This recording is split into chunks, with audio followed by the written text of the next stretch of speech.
ADGP MR Ajith കുമാറിനെതിരായ ആരോപണങ്ങൾ vigilance മേധാവി നേരിട്ട് അന്വേഷിക്കും. അന്വേഷണ സംഘത്തെ ഇന്ന് തീരുമാനിക്കും. അജിത് കുമാറിനെ ക്രമസമാധാന ചുമതലയിൽ നിന്ന് മാറ്റണമെന്ന നിലപാടിൽ ഉറച്ച് CPI.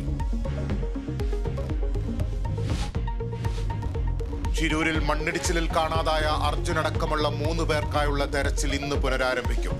ട്രഡ്ജർ ഉപയോഗിച്ച് ഗംഗാവലി പുഴയിലെ മണ്ണും മരങ്ങളും നീക്കും. നാവികസേനയുടെ ഡൈവർമാർ ഉച്ചയോടെ എത്തും. പുഴയിലെ ഒഴുക്ക് കുറഞ്ഞത് തെരച്ചിലിന് അനുകൂലം. നടിയെ ആക്രമിച്ച കേസിലെ 1-ാം പ്രതി പൾസർ സുനി ജയിൽ മോചിതനാകുന്ന കാര്യത്തിൽ ഇന്ന് തീരുമാനം. സുപ്രീം കോടതി നിർദ്ദേശപ്രകാരം വിചാരണ കോടതി ജാമ്യ വ്യവസ്ഥകൾ തീരുമാനിക്കും. കർശന ഉപാധികൾക്ക് സാധ്യത.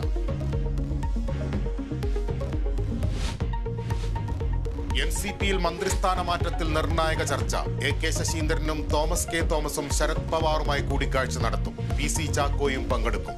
പാർട്ടി പറഞ്ഞാൽ മന്ത്രിസ്ഥാനം ഒഴിയാമെന്ന നിലപാടിൽ ശശീന്ദ്രൻ. തെക്കൻ ലെബനനിൽ വ്യോമാക്രമണം കടുപ്പിച്ച് ഇസ്രായേൽ. യുദ്ധപ്രഖ്യാപനമെന്ന് Hezbollah general secretary Hassan Nasrallah. അടിയന്തരമായി വെടിനിർത്തൽ പ്രഖ്യാപിക്കണമെന്ന് ബ്രിട്ടൻ. നയതന്ത്ര പരിഹാരം വേണമെന്ന് US. വിഷയം ചർച്ച ചെയ്യാൻ UN രക്ഷാസമിതി യോഗം ഇന്ന്.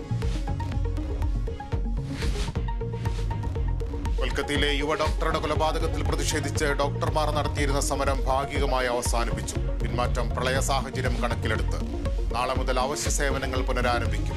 OP ബഹിഷ്കരണം തുടരും.